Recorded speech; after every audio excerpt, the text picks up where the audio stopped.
নমস্কার বন্ধুরা, আপনাদের সবাইকে অ্যাস্ট্রোসেজে স্বাগত জানাই। আজকে আমরা আলোচনা করব মকর রাশির ব্যক্তিদের 11টি রহস্য, আপনাদের স্বভাব আর ব্যক্তিত্বের সঙ্গে যুক্ত 11টি বড় কথা। যদি মকর রাশিদের বুঝতে হয় তাহলে এই ভিডিওটা না স্কিপ করে পুরোটা শুনতে হবে এবং তারপরে আপনাদের মকর রাশিদের জানতে এবং বুঝতে কোনো অসুবিধাই হবে না। আপনাদের এই 11টা তথ্যই মকর রাশিদের সঙ্গে রিলেটেড করতে পারবেন। বন্ধুরা, আপনাদের জানিয়ে রাখি, যে সকল বন্ধুরা নিজেদের ব্যাপারে ফ্রি প্রেডিকশন করাতে চাইছেন আমার টেলিগ্রাম চ্যানেল জয়েন করুন। অবশ্যই জানাবো। আমার টেলিগ্রাম চ্যানেলের লিঙ্ক এই ভিডিওর ডেসক্রিপশানে দেওয়া আছে। এবার আসি আলোচনায়। যদি আপনাদের মকর রাশি হয়, আপনাদের মুন সাইন বা লগ্ন রাশি মকর হয়ে থাকে, তাহলে 100% আপনাদের সাথে মিলবেই। আপনাদের প্রথমে বলবো এই রাশিতে নক্ষত্র কী কী হয় এবং স্বভাব কীরকম হয়, তারপরে 11টা বড় তথ্য জানাবো। মকর রাশি জন্মকুণ্ডলীর দশম ভাগ, কালপুরুষের কুণ্ডলীর দশম ভাগকে রিপ্রেজেন্ট করে। এটা শনির সাধারণ রাশি। শনি এই রাশির স্বামী, আর এই কারণেই মকর রাশি শনির গুরুত্বপূর্ণ রাশি হয়ে থাকে। এক তো দশম ভাগ বা কেন্দ্রভাগ, আর কেন্দ্রভাগেও খুবই বলবান, যা আজকের যুগে বা আজকের সময় অত্যন্ত শক্তিশালী রাশি। যেখানে সেনাপতি উচ্চ অবস্থায় থাকে এটা সেই রাশি, মঙ্গল যেখানে উচ্চ হয় এটা সেই রাশি। তো নিশ্চিতভাবেই এটা খুবই গুরুত্বপূর্ণ রাশি। মকর রাশি চর স্বভাবের রাশি। এর তত্ত্ব পৃথিবী তত্ত্ব, আর শনি রাশির লর্ড। উত্তরাষাঢ়া নক্ষত্রের 3টে চরণ, যা সূর্যের হয়ে থাকে। শ্রবণা নক্ষত্রের 4 চরণ, যা চন্দ্রের নক্ষত্র। আর ধনিষ্ঠা নক্ষত্রের 2 চরণ, যা মঙ্গলের হয়ে থাকে। এবার জানব এই নক্ষত্রের প্রভাবে কি হবে। তো যারা উত্তরাষাঢ়া নক্ষত্রে জন্ম নেবে মকর রাশিদের, তারা অবশ্যই ইগোপূর্ণ হবে, আর সবথেকে বেশি প্রভাব বিস্তার এরাই করতে পারে। যদি আপনারা মকর রাশির উত্তরাষাঢ়া নক্ষত্র হয়ে থাকেন, মানে উত্তরাষাঢ়া নক্ষত্রের 3টে চরণের মধ্যে মকর রাশিতে জন্ম হয়ে থাকে, তো এরকম ব্যক্তি অনেক বেশি ফেম পেয়ে থাকে, যশ বা খ্যাতি লাভ করে থাকে, সরকারি জবও পেয়ে থাকে। যদি প্রাইভেটেও পেয়ে থাকেন তাহলে সেখানে অনেক উন্নতি করে থাকবেন। অনেক কম বয়সে সফলতা লাভ করে থাকে এরা কম বয়সেই চাকরি বা বিজনেস শুরু করে দেয় এবং কোনো কোম্পানির ওনার হয়ে থাকে।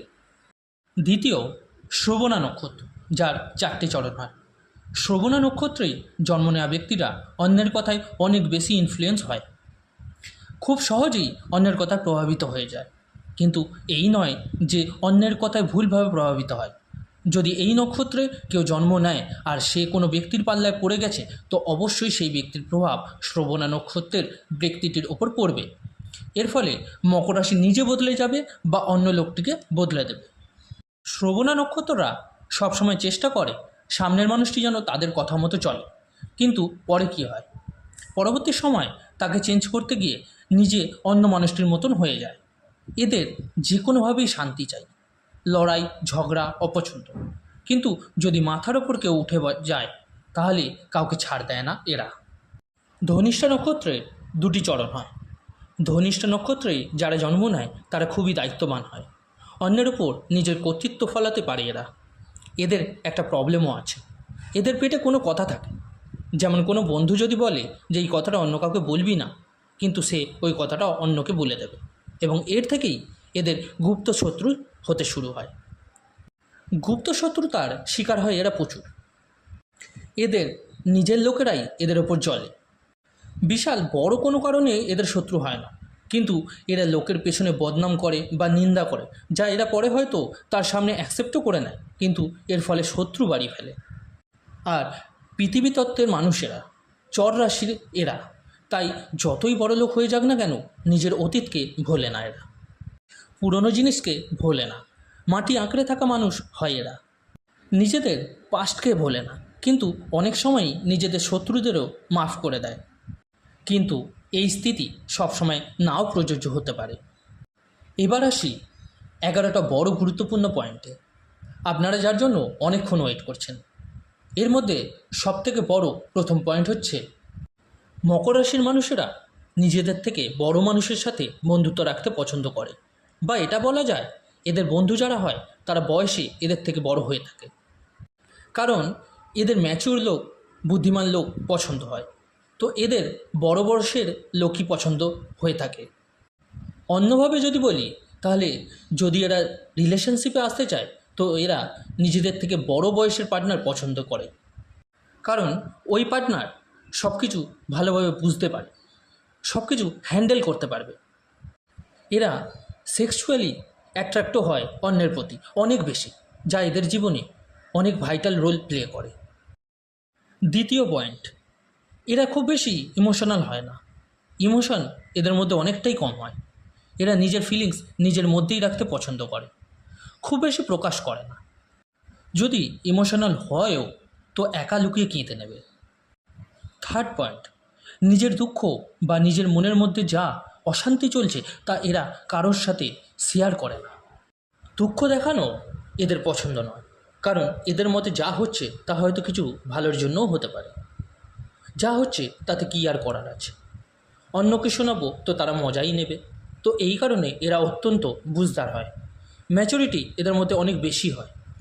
যদি এদের সামনে অন্য কেউ সবসময় নিজের দুঃখ দেখিয়েই যায়, বলেই যায়, তো এরা একবার শুনবে, দুবার শুনবে, কিন্তু তিনবারের বার এরা রেগে যাবে। সে এদের নিজেদের বাচ্চাই হোক না কেন, বা এদের হাজব্যান্ড হোক বা ওয়াইফ হোক না কেন। এদের মতে দুঃখের সঙ্গে নিজেকে অ্যাডজাস্ট করো, মানিয়ে নেওয়ার চেষ্টা করো। দুঃখ সবার জীবনেই আসে। ফোর্থ পয়েন্ট, এরা নিজেদের কাজ অন্যের থেকে বার করে নিতে পারদর্শী হয়। মকর রাশির ব্যক্তি যদি আপনি হয়ে থাকেন, তো কাজ আপনি ঠিক করিয়ে নেবেন অন্যের থেকে। কিন্তু এর মধ্যেও একটা ব্যাপার আছে, চালাকি এরা অনেক করবে, কিন্তু এর মানে এই নয় যে অন্যকে অয়েলিং করবে বা পা চেটে কাজটা বার করবে। এবার সেটা কি করে বার করবে সেটা এদের নিজস্ব ক্ষমতা, কিন্তু কাজটা ঠিক বের করে নেবে। আর অপর ব্যক্তি এটাও বলতে পারবে না যে যখন দরকার ছিল তখন কেমন হাতে পায়ে ধরেছিল বা কিভাবে আমাকে তেল লাগাচ্ছিল। ফিফথ পয়েন্ট, সেক্স এদের অনেক বড় উইক পয়েন্ট। এদের মতন কামক প্রবৃত্তির কেউ হতে পারে না, এদের মতন কামনা বাসনা অন্যদের হতে পারে না। এটা নিয়ে এদের পার্টনারদের প্রথম একটু অসুবিধাও হতে পারে। এদের কাম প্রবৃত্তি এত বেশি হওয়া সত্ত্বেও এদের পার্টনাররা এদের নিয়ে সন্তুষ্ট হয় না, কারণ এরা যেটা মনে করে বা এদের যেটা মনে হয় এরা অ্যাকচুয়ালি সেটা হয়ে উঠতে পারে না। আর ধরে নে এদের পার্টনার মকর রাশি বা মকর লগ্নে না হয়, তাহলে এই ব্যাপারে এরা কখনোই খুশি হতে পারবে না। এই পয়েন্টটা নিয়ে যতই বলবো শেষ হবে না, কারণ এটা এদের জন্য বিটার ট্রুথ। তেতো হলেও সত্যি, তাই এটা জানানো আবশ্যক। আর যে ব্যক্তিরা অতটা কামবাসনা রাখে না, তাদের থেকে এদের দূরে থাকাই উচিত, যা এদের জন্য খুবই ভালো। এবার আসি সিক্সথ পয়েন্ট, সবার জন্য এরা লয়াল হয় না। যাদের জন্য এরা লয়াল হয়, তার মানে সেই ব্যক্তিটি এদের জন্য অনেক স্পেশাল। এটা বন্ধুত্ব, লাভ রিলেশন, ফ্যামিলি, যার জন্যই হোক না কেন, সেটা প্রফেশনাল ক্ষেত্রেই হোক বা পার্সোনাল ক্ষেত্রেই হোক, সব দিকেই প্রযোজ্য। এরা অনেক বেশি লয়্যালটি শো অফ করে, স্পেশালি লাভ রিলেশনে। আর যদি এরা কারোর সাথে লয়াল হয়ে যায়, তাহলে অন্যদিকে ফিরেও তাকায় না, কারণ এদের একটা জিনিসের স্বাদের যদি অভ্যেস হয়ে যায়, তাহলে তা ছাড়তে পারে না। সে খাবারের ক্ষেত্রেই হোক বা কোনো মানুষের মানে লাভ রিলেশনের ক্ষেত্রেই হোক, তার পেছনে ততক্ষণ পড়ে থাকবে যতক্ষণ জিনিসটা ইন্টারেস্টিং লাগবে, যতক্ষণ না ওটার থেকে ভালো কিছু পাবে। এবার আসি সেভেন্থ পয়েন্ট, দায়িত্ববান অনেক হয়। কর্তব্য দায়িত্বে এরা নাম্বার 1 হয়, কারণ মঙ্গল মকর রাশিতে উচ্চ হয়। আর উচ্চ হওয়া মঙ্গল এত বেশি দায়িত্বশীল হয়, এত বেশি পাওয়ারফুল হয়, কেউ ভাবতেও পারবে না। কোনো দায়িত্ব যদি এরা নিয়ে নেয়, তাহলে পূর্ণ নিশ্চয় করবে। তার জন্য অনেক ত্যাগ স্বীকার করতে হলে বা বলিদান দিতে হলেও এরা দেবে। এরা এতটাই দায়িত্ববান হয়, যদি জেনে যায় একবার যে এদের পার্টনারের কেউ নেই, তাহলে এরা কোনো দিন তাকে ছেড়ে দিতে চাইবে না, শুধুমাত্র কেউ নেই বলে। এরা এটাও ভাবে যে এরা যদি না থাকে, তাহলে যারা এদের ওপর নির্ভরশীল তাদের কি হবে। যদি এরা এটা বলে থাকে যে আমার দুনিয়া আলাদা, সমাজের সাথে কোনো মতলব নেই, কিন্তু সবথেকে বেশি দুনিয়া সমাজ নিয়ে এদেরই গায়ে লাগে বেশি। মুখে হয়তো বলবে যে আমার কিছু যায় আসে না, সমাজ কি বলবে, লোক কি ভাববে, কিন্তু আসলে যায় আসে এদেরই সব থেকে বেশি। এদের লাগে সমাজ, লোক এদের দিকেই তাকিয়ে আছে। 8 নম্বর পয়েন্ট। অষ্টম পয়েন্ট হলো কোনো ব্যক্তিকে জাজ করা। প্রথম থেকেই নিজের মনে পয়েন্ট বানিয়ে নেওয়া যে ওই ব্যক্তিটা ওরকমই হবে, ওই ব্যক্তিটা ওরকম কথা বলছে মানে এরকমই হবে, এরকম একটা থটস আনা। যদি এরা প্রথম থেকেই মনের মধ্যে কারো ব্যাপারে একটা প্রতিচ্ছবি এঁকে নেয় যে ওরকম, তাহলে লাখবার বোঝালেও মানবে না এরা। তর্ক জিনিসটা এদের মধ্যে এতটাই যে এদের সাথে পেরে ওঠা মুশকিল। যদি এরা বুঝে যায় যে এরা ভুল, তার সত্ত্বেও এত পয়েন্ট বানাবে যে সামনের মানুষটাও বলতে বাধ্য হবে যে তুমিই জিতে গেছো, আমি হেরে গেছি।